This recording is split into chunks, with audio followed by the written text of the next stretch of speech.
ہم نے ایک بار پھر آپس میں سرگوشی کی اور پھر وکیل اور ٹورنس اور میں بہت خاموشی سے گھر کی طرف گئے اور دیوار کے پیچھے چھپ گئے۔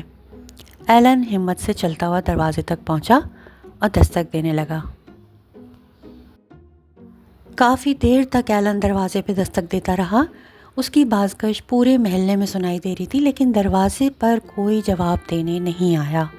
آخرکار میں نے کھڑکی کے کھلنے کی آواز سنی اور مجھے لگا کہ میرے چچا یہ دیکھنے کے لیے باہر تلاش کر رہے ہوں گے کہ یہ کون ہے۔ وہ ضرور دیکھ لیں گے کہ ایلن کھڑا ہوا ہے سیڑھیوں پر، لیکن وہ ہمیں نہیں دیکھ پائیں گے۔ وہ سوچیں گے کہ وہاں صرف ایک آدمی ہے۔ تم کیا چاہتے ہو؟ انکل ایبینیزر نے پوچھا۔ کیا کرتے ہو رات کے اس وقت میرے دروازے پہ دستک دینے کا مطلب؟ میں رات کو کاروبار نہیں کرتا، تم جانتے ہو۔ یہ کیا ہے؟ میں آپ کو خبردار کرتا ہوں، میرے پاس بندوق ہے۔ تم کون ہو؟ ایلن نے کہا، مجھے آپ کو اپنا نام بتانے کی ضرورت نہیں ہے مسٹر بالفور، مہربانی کر کے اپنی بندوق ہٹا دیں۔ میں آپ کے پاس آیا ہوں ڈیوڈ کے بارے میں آپ سے بات کرنے کے لیے۔ ڈیوڈ؟ میرے چچا نے دہشت سے پکارا۔ کیا تم چاہتے ہو کہ میں تمہیں اس کا باقی نام بتاؤں؟ ایلن نے کہا۔ خاموشی چھا گئی۔ پھر میرے چچا نے کہا، میرا خیال ہے کہ تم میرے گھر میں آؤ۔ انہوں نے کہا، نہیں شکریہ۔ ایلن نے کہا، میں یہاں دروازے پر ہی آپ کے ساتھ بات کرنے میں کافی مطمئن محسوس کروں گا۔ اصل میں ہم اسے یہیں کریں گے یا بالکل نہیں؟ پلیز نیچے آ جائیے۔ میرے چچا کو دروازے میں آنے میں کافی وقت لگا، لیکن آخرکار وہ دروازے پر آئے۔ وہ اپنی بندوق ہاتھ میں لیے سب سے اوپر کی سیڑھی پر بیٹھ گئے اور ایلن سے پوچھا، وہ کیا چاہتا ہے؟ ایلن ایک جھوٹی کہانی سناتا ہے۔ ایلن اپنی کہانی سنانے لگا۔ جیسے آپ دیکھ سکتے ہیں، اس نے کہا، میں ایک ہائی لینڈ شریف آدمی ہوں۔ میرا نام اہم نہیں ہے، لیکن میرے دوست اور قبیلہ آئل آف مول کے قریب رہتے ہیں۔ 2 مہینے پہلے وہاں قریب ایک جہاز تباہ ہوا تھا۔ تباہی کے اگلے دن میرے خاندان کا ایک فرد ساحل پر چہل قدمی کر رہا تھا جب اس کی ملاقات ایک نوجوان لڑکے سے ہوئی جو تیر کے جزیرے پہ پہنچا تھا۔ میرا رشتہ دار اس نوجوان لڑکے کو قریبی قلعے میں لے گیا جو کہ کھنڈرات تھے۔ اس نے اسے وہاں تقریباً 2 ماہ تک رکھا۔ اس دوران وہ میرے خاندان کے لیے بہت بڑا خرچے کا باعث رہا۔ جب انہیں معلوم ہوا کہ لڑکا اچھے گھر سے آیا ہے تو میرے گھر والوں نے مجھ سے کہا کہ یہاں آ کے باپ سے بات کروں۔ اگر آپ اور میں معاہدہ نہیں کرتے تو آپ اس لڑکے کو دوبارہ نہیں دیکھیں گے۔ ٹھیک ہے، میرے چچا نے کہا، مجھے کوئی پرواہ نہیں ہے اگر میں اس لڑکے کو دوبارہ کبھی نہ دیکھوں۔ وہ میرے لیے بہت اچھا بھتیجا نہیں تھا اور میں اس کے بارے میں مزید کچھ نہیں سننا چاہتا، سمجھے؟ مجھے کوئی دلچسپی نہیں ہے۔ میں تمہیں اس کے لیے کوئی پیسہ نہیں دوں گا۔ تم اس کے ساتھ جو چاہو کر سکتے ہو اور اپنے گھر والوں کو بتا دو۔ مسٹر بالفور، ایلن نے کہا، یہ لڑکا تمہارا رشتہ دار ہے۔ یقیناً آپ اپنے بھائی کے بیٹے کی مدد کرنے سے انکار نہیں کریں گے۔ اگر آپ اس کی مدد نہیں کریں گے تو یہاں سب کو اس کے بارے میں پتہ لگ جائے گا۔ یہ آپ کی اور آپ کے خاندان کے لیے بہت بڑی رسوائی ہوگی اور آپ یہاں زیادہ مقبول نہیں رہیں گے۔ میں اب بھی زیادہ مقبول نہیں ہوں، میرے چچا نے کہا، اور میں نہیں جانتا کہ کوئی میرے بارے میں کیا کہے گا اور کیا سنے گا۔ یہ یقینی ہے۔ ڈیوڈ انہیں بتائے گا، ایلن نے کہا۔ ڈیوڈ؟ انکل ایبینیزر نے پوچھا، وہ انہیں کیسے بتائے گا کہ اگر اسے آئل آف ملک کے محل میں رکھا گیا؟ اگر تم سنو گے تو میں تمہیں سمجھا دوں گا، ایلن نے کہا۔ جب میرے خاندان کو معلوم ہے کہ انہیں ڈیوڈ کے بدلے رقم نہیں ملے گی تو وہ اسے اپنے پاس نہیں رکھیں گے، وہ اسے جانے دیں گے، پھر وہ جہاں چاہے جا سکتا ہے۔ اس بات کا مجھ سے کیا تعلق؟ میرے چچا نے کہا۔ اچھا، ایلن نے جاری رکھا، یہ تو واضح ہے کہ آپ ڈیوڈ کو دوبارہ واپس نہیں چاہتے۔ پھر آپ کیا چاہتے ہیں اور کتنی رقم ادا کریں گے؟ کیا آپ چاہتے ہیں کہ ہم اس لڑکے کو مار دیں؟ نہیں نہیں، انکل ایبینیزر نے بے چینی سے کہا، اسے مارنا نہیں، لیکن کیا آپ کے گھر والے اسے تھوڑی دیر کے لیے مزید وہاں رکھ سکتے ہیں؟ ایلن نے کہا، اس سے آپ کو بہت زیادہ پیسے دینے پڑیں گے۔ لڑکا میرے بھائی کا بیٹا ہے، میں تمہیں اس کو رکھنے کے لیے پیسے دوں گا، لیکن میں اسے قتل نہیں کر سکتا۔ پھر؟ ایلن نے کہا، ہمیں آپ کی ادائیگی کی رقم طے کرنا ہوگی۔ میں مناسب قیمت چاہتا ہوں۔ پہلے مجھے آپ سے کچھ سوالات پوچھنے چاہیے۔ آپ نے کیپٹن ہاجسن کو ڈیوڈ کو اغوا کرنے کے لیے کتنی رقم ادا کی تھی؟ ڈیوڈ کو اغوا نہیں کیا تھا، ایبینیزر نے پکارا، یہ جھوٹ ہے، یہ ایک سیاہ شریر جھوٹ ہے۔ یہ ڈرامہ نہ کریں کہ آپ نے ڈیوڈ کو اغوا کرنے کے لیے کوئی پیسے نہیں دیے تھے، ایلن نے کہا۔ ہاؤسی سن اور میں شراکت دار ہیں، پارٹنر ہیں، ہم جو پیسہ کماتے ہیں اسے بانٹ لیتے ہیں۔ اس نے مجھے آپ کے منصوبے کے بارے میں بتا دیا تھا۔ پھر تو اس نے یہ بھی بتا دیا ہوگا کہ میں نے اسے 20 پاؤنڈ ادا کیے، میرے چچا نے غصے سے کہا، اور ساتھ ہی اس کے پاس وہ رقم بھی تھی جو اسے ڈیوڈ کو امریکہ میں غلام کے طور پہ بیچنے کے لیے ملی تھی۔ انکل ایبینیزر پر فتح حاصل ہو جاتی ہے۔ انکل ایبینیزر وہ سب کچھ کہہ چکے تھے جو ہم ان سے کہلوانا چاہتے تھے۔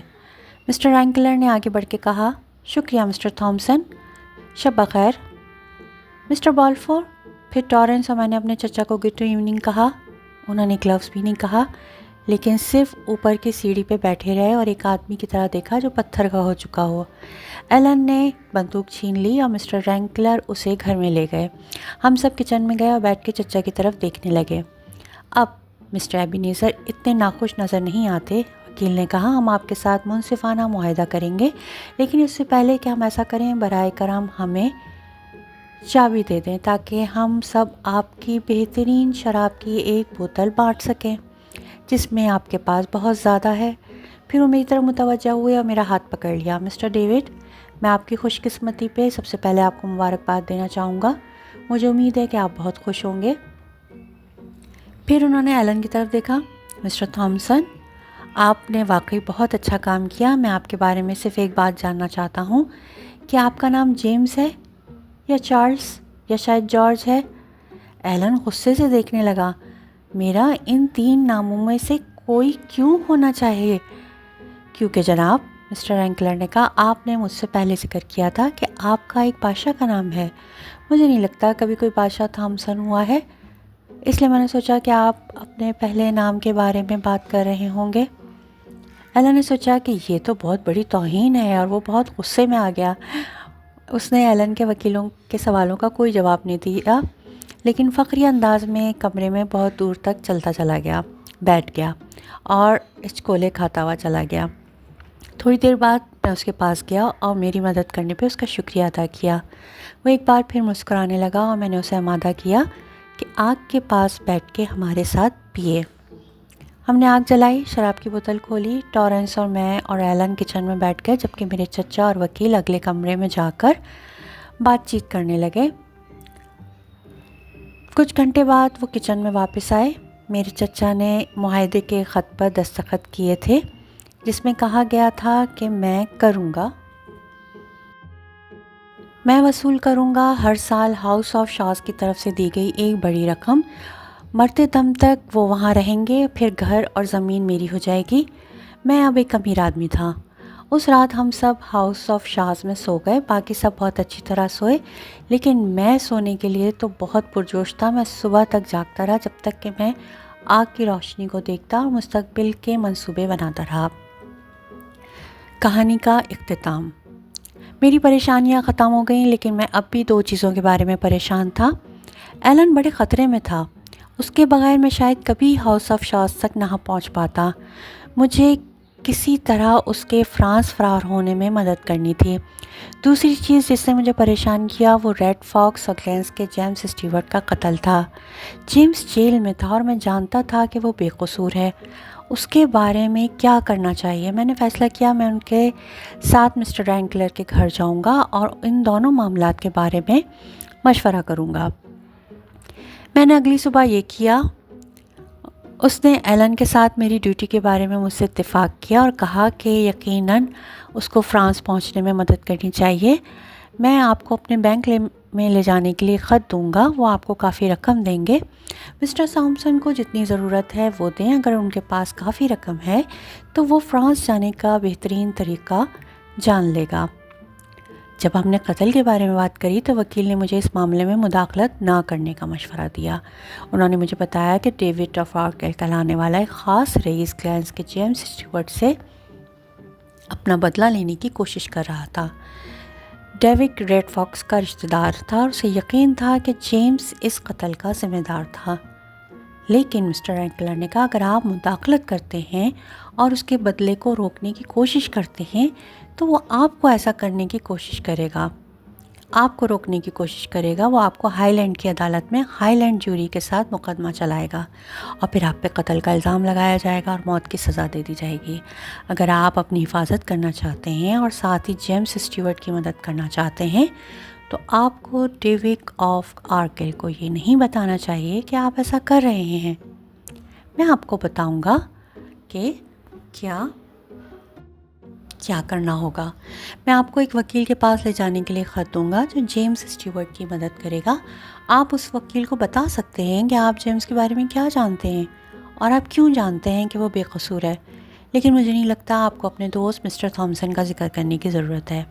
انہوں نے مجھے 2 خط دیے، ایک بینک کو اور دوسرا وہ وکیل جو جیمس کی مدد کرے گا۔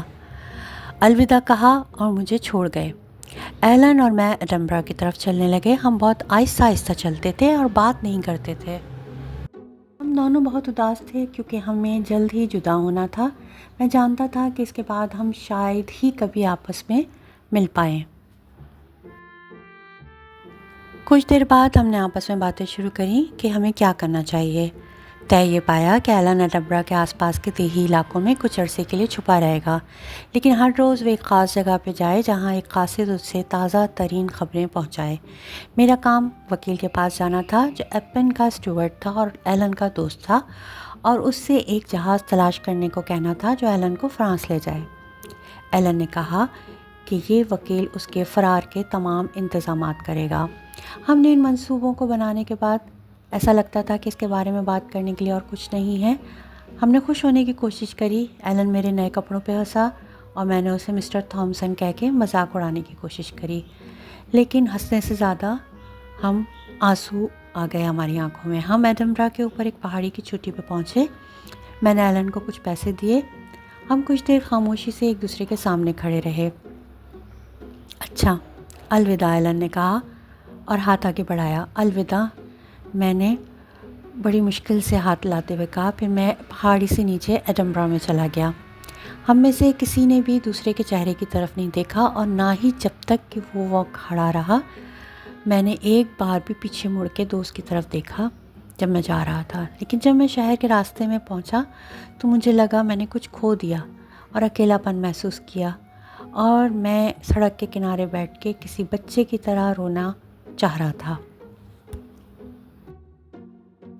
اوکے اسٹوڈنٹس، اس کے ساتھ ہی آپ لوگوں کا ناول کڈنیپڈ کا اردو ٹرانسلیشن آسان زبان میں آپ کو سمجھایا جانا مکمل ہوتا ہے۔ یقیناً آپ کو پسند آیا ہوگا۔ آپ اپنے دوستوں کے ساتھ، کلاس فیلوز کے ساتھ اس کو ضرور شیئر کریں تاکہ وہ بھی اس ناول سے لطف اندوز ہو سکیں۔